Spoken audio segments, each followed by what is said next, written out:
Hello there, YouTube. We are gonna get into another gardening video today, and I want to go ahead and highlight my project that I've started. I'm trying to do the best I can in my garden this year with only spending $500 the entire gardening season. That is my goal. I want to see what we can do. So I dipped into that $500 budget a little bit today, and I want to show you what I bought. Come on, let's look. So that right there is what I decided to go ahead and get. I realized that I'm going to need a wheelbarrow very quickly because I'm not carting all these leaves and all this stuff around without having a wheelbarrow on a quarter of an acre, or actually almost a third of an acre. That is what I needed to get. Prices that I spent for it, you'll see pop up in the corner.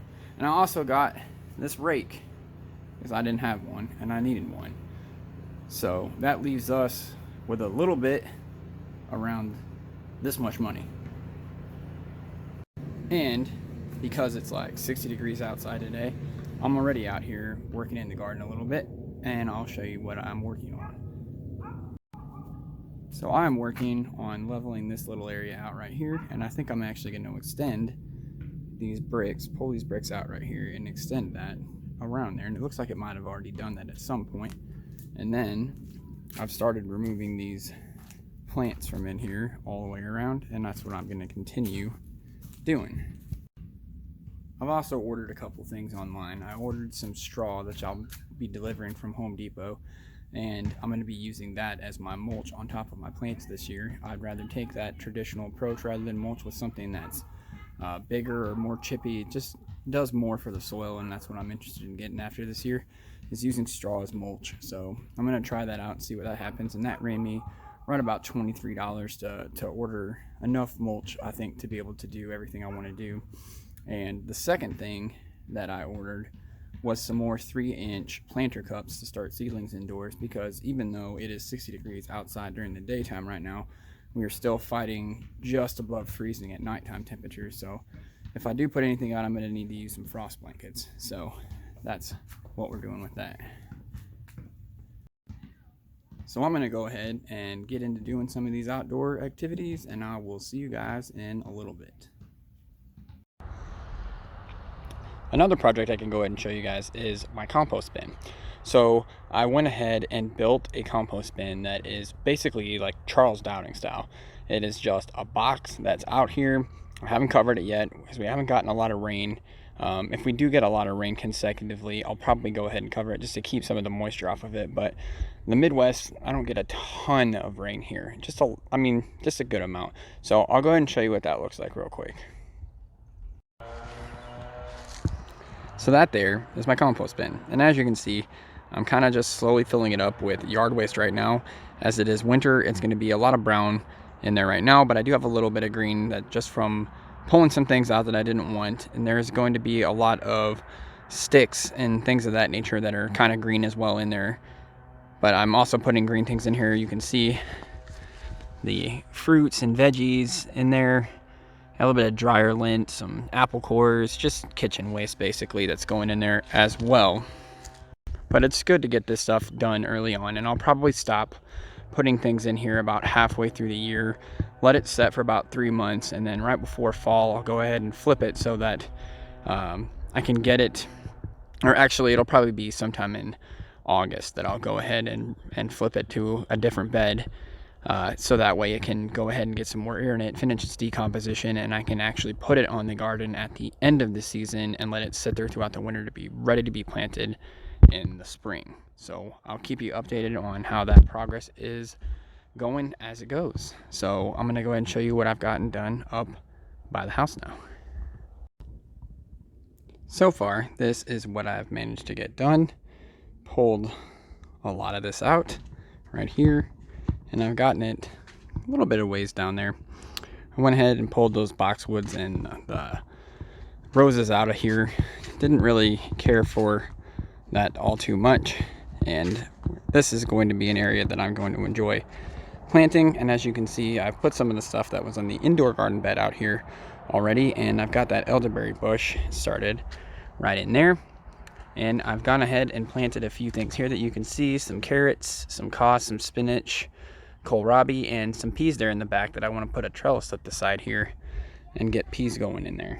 I need to finish pulling the rest of this mulch out of here, and then I plan on doing the full-on no-dig Charles Dowding, just putting about 4 inches of compost on top of there, and just go ahead and putting cardboard underneath of it and just going ahead and starting to plant this out no-dig style. And I want to do the same thing with this section over here as well. But the rest of that stuff there needs to go ahead and get pulled out and just have it gotten rid of. And here is going to be my next garden project, and that's going to be pretty awesome as well. And I'll show you guys what I plan on doing with that here in a little bit. This here is one of the things that I am the most excited about. Since I am shy on some compost this year, I went ahead and bought this stuff that you see behind me. It is some good multi-purpose compost. It's really got some good fine texture that you can see there, and it is both green and brown waste, and it also has manure in it, so this stuff is going to be great to go ahead and plant right into. It is from a local composting site, which I will put the link into. If you are in the Omaha area, I would strongly suggest becoming part of their compost club. It is really, really good stuff, and it's a lot cheaper than you could buy it if you would just buy it bagged. They do have bag versions available, but obviously it's going to be more expensive than just buying a truckload like this. And I'm going to need this stuff to really get my no-dig going this year, because I don't have the time to wait for my compost to really get going till the end of the year in order for me to plant. So I needed some stuff. This stuff has been broken down for over a year now, and it is good to go. Should be fine to plant in, but we'll go ahead and see. And it might be kind of an experiment for them too, to see how it is with just planting straight into this stuff. So it's going to be a fun year.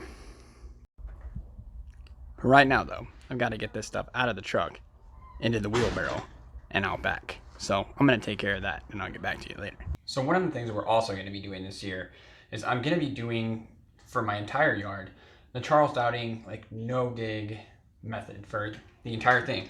I've done a lot of research into it, and I believe that that is going to be the best way to get the best results, using the most natural processes possible. So with that in mind, I'm going to start some new seeds the exact same way that Charles Dowding starts them, and just use the straight up compost that's been composted for over a year. It's not hot compost anymore. It's just a complete multi-purpose compost.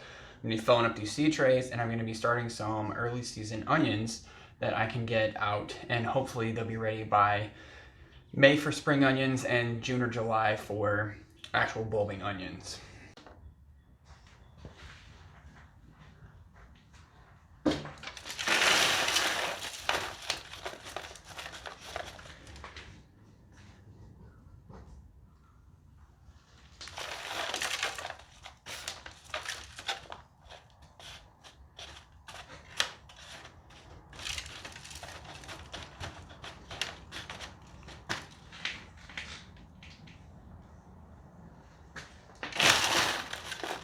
So in following true Charles Dowding method here, and I'm just putting the compost in, leveling it off a little bit here. I haven't gotten any super tough recycled seed starting trays yet, and given the fact that we are doing the on a budget thing this year, I will go ahead and put the price that I paid for these seed starting trays specifically and where I got them from, and you'll see that pop up on the screen here in a minute. But I'm just setting the compost in here. Break up kind of bigger pieces and get some of these chunks out of here. But other than that, he doesn't really do a whole lot of sifting or anything. He doesn't think it's necessary. And I don't know, I've never done this method before, so we're gonna try it out and see how it does. So just kind of spreading it across the top, compacting it just a little bit, not enough to really jam it in there, but just enough to press it down where it's nice and firm. And that is how we're going to do that because I want a bunch of onions along the front. And we're gonna do the multi-seed or the multi-sow method that he does as well. And just keep it rolling. So that way we've got lots and lots of stuff going in the ground in kind of different areas, and just constantly planting and sowing stuff. Should be pretty fun. I'm looking very forward to this gardening season. Break up some of this bigger chunks a little bit here. And I like this method because it's simple, it's quick. You don't spend a lot of time really making your own mix. I might try a mix of just doing like a pre-soaked peat moss, some compost, and some perlite just to see how that differs from this, and just do kind of an experiment. We might do that a little bit later on in the season just to see how that goes. But again, we are on a budget this year. I do have some perlite and stuff already, and if I do demonstrate that, then I will kind of show you the prices for that so you can factor it into your own garden just to get small quantities of it if that is something that you are interested in, because you might want to try it. And if I do an experiment, I want to give you the cost effectiveness of it. And we want to really see a much better result for spending more money, because this is pretty cheap. Like getting this compost bulk delivered is pretty inexpensive. So, or not even bulk delivered, just getting it in bulk is much less expensive. But if you're just starting out this year and you're only doing a small garden, it might be more effective for you, especially if you don't have a truck or something like that, to just get it in a couple of bags. And you can usually find it fairly inexpensively at like a Lowe's or Menards or whatever you have close to you that's kind of a big box store. Probably even like an Ace Hardware or something would have it. So there we go. That's that. They're all in there. This is some pretty compact compost here, so we're just gonna do just like Charles says. I'm gonna get that bigger chunk out of there. We're just gonna put a little hole, each one of them, with our fingers, just like so, because we are gonna be just putting on the compost on the top to cover these holes back up. We won't be messing around with the soil anymore after we make these holes. It's a big chunk there, just gonna get rid of that. Another big chunk here, gonna get rid of that, just put a little bit more loose compost in there. And that happens when you make compost like these guys do in bulk.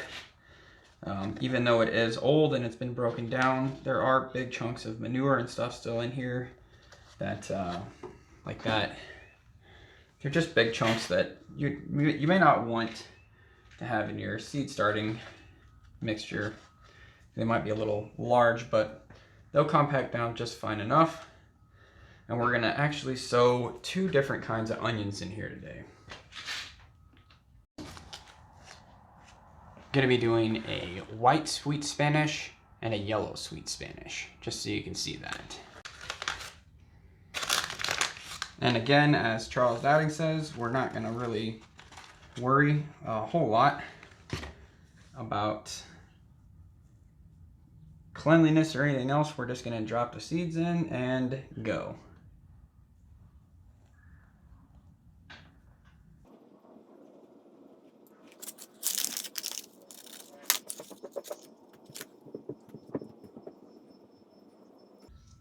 And with the multi-sown method, you're kind of aiming for 4 to 5 seeds, and I'm actually kind of low on these, so I don't think I'm going to get 4 to 5 seeds per one here. I might actually get 2 to 3 seeds per one right now, but that's fine because I'll be ordering some more onion seeds here pretty quickly. And we're just going to go ahead and plant the rest of these out with the yellow sweets if I have enough of those, and hopefully I do. If not, I might do 1 or 2 things of leeks in here just to have the same kind of look in the garden. I'm not sure exactly how many of these I have. This is kind of my second year with these guys, so we might not have enough to do the whole tray with onions, but that's fine because we'll get plenty out of these. This is a lot of onions that we're sowing right now, so we'll get plenty out of it, and that'll be fine. We're just kind of sprinkling them in there. Don't really matter how many I get in there because they're just gonna get covered up with dirt and grow. So get a bunch of them in here. Looks like we're gonna have enough to get these 2 trays in here, and that's about it. See if I can maybe get a couple more out of this packet here. Oh, one more. There we go. That can go in there. And since this side here is the side that we're gonna do, actually, I'm gonna go ahead and grab my leeks real quick. And we're gonna go ahead and plant out these last 2 with leeks, because I got plenty of leek seeds. And these you can do the multi-sown as well. There's some plants you can't really get away with multi-sowing them, but any type of the onions or leeks or spring onions or anything like that, you can definitely multi-sow them, and that's fine. At least according to Charles Dowding. We'll see how our luck is with this year. And this might be kind of a lengthy video today, and I'm sorry about that, but I'm just kind of showcasing some things that I'm doing around the garden, getting ready for spring. And these are all some cold hardy crops, so we're getting ready to get these ready. So in 2 or 3 weeks, when we're really out of the danger of frost, we can just go ahead and get these guys in the ground. So these were the yellows on this side. I'm just keeping these here so I can kind of keep track of what I'm doing, and so I can label them here in a second. And these are the whites on this side. So that's where we're at. And then I'm just going to grab some of this compost, and we're just going to kind of put it right on top there.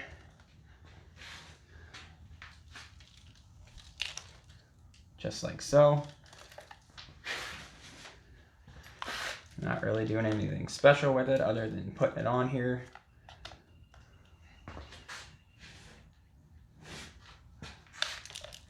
And I'll probably just honestly leave these guys in the garage until they start sprouting, and then I'll take them inside and put them under the grow light, because I do have that spot set up.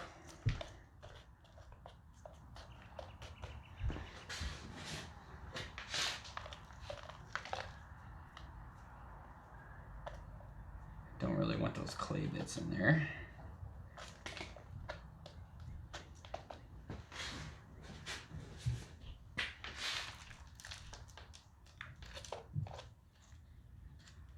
Get some of these bigger chunks out of here. Those will be fine for the outdoor garden, but I don't really want them in here. And so now that that's pretty much done there, all that's really left to do is to water these bad boys in. Which I'll just go and move these packets here real quick, and we're gonna go ahead and do that. It's got a handy dandy watering can. I'll put in the description how much one of these is gonna run you. And I know a lot of people recommend watering from the bottom, and that's fine. But Charles Dowding, this is the way he does it, and since we're kind of following his method here, this is what we're gonna do. And he makes a little bit more of a mess than I like to make, but that's fine. So we're just gonna go ahead and do what Mr. Dowding does and try his method out and see what happens here. Because he seems to have pretty great success in what he does. And I've never gardened this way before, so we'll see what happens with that. And there you go. It's all planted out. There's our onions and leeks that we're going to be putting in the garden in about 3 weeks. So the next thing that I'm going to be doing, and starting with my Charles Dowding style garden, is getting the things ready to plant. Like, we just planted those seeds in the garage, right? So now I've got to get this area right here ready to plant. And as there is a lot of mulch and stuff here. I'm actually going to pull that out, and I'm going to break like the cardinal rule of no dig, right? And I'm actually going to dig this whole bed out about 3 inches so that I can go ahead and get the compost put in here the first year. But I'm going to do what he does when he lays down cardboard underneath of it. I'm going to do that here. I'm going to dig this all out. I'm going to put it somewhere else because I don't want all this mulch and everything composting underneath of it and robbing all the oxygen and everything out of the soil as the plants start to grow. So I'm going to get that out and I'm going to put in the compost. So I'll probably do most of that off camera just to get it done, because that would be a really long video, and we'll come back once that's done and I'll show you what I'm doing as I start the process of putting in the cardboard and such. And another thing I'm going to do, since I already down at the end over there have a few things in the ground, it's going to be very delicate getting around those things, and I might just leave them until the end of the season if they make it. Is I was going to put a frost blanket over top of those, because we're going to get dipping down into the 34, 32 degree weather over the weekend and getting a lot of rain snow mix. So I'm going to get that taken care of to hopefully make them survive. And the last thing I've done is I went ahead and covered up this compost because it is a little wet. We're going to get some more rain and I don't want it to soak and get all stagnant and putrefied and everything. So I went ahead and covered it up so that it's still out in the open. The worms can get into it and continue to keep breaking down that compost. And that's why I put it on the ground outside, just so that it can still be exposed to the natural elements and the decomposition process can continue even though it is pretty much done composting. I also don't want it to get soaked because it's going to be a real pain for me to actually use it in the garden if it's super wet. So I went ahead and covered it. I'm not going to cover that compost right now because I actually want it to get some rain on it so it speeds up the decomposition process. But if we get too much rain, I will cover it because I don't want it to get completely soaked. So that's one more thing that I wanted to go ahead and mention. So I think that's about it for this video. All the things that we talked about in this video, I'm going to do more and more videos on exactly the processes of what I'm doing and why I'm doing it. But that just kind of gives a general outline for what we're going to be working on in the next few series of videos. So stick with us and you'll get to see some of these projects as they turn out. As always, thanks for watching. God bless.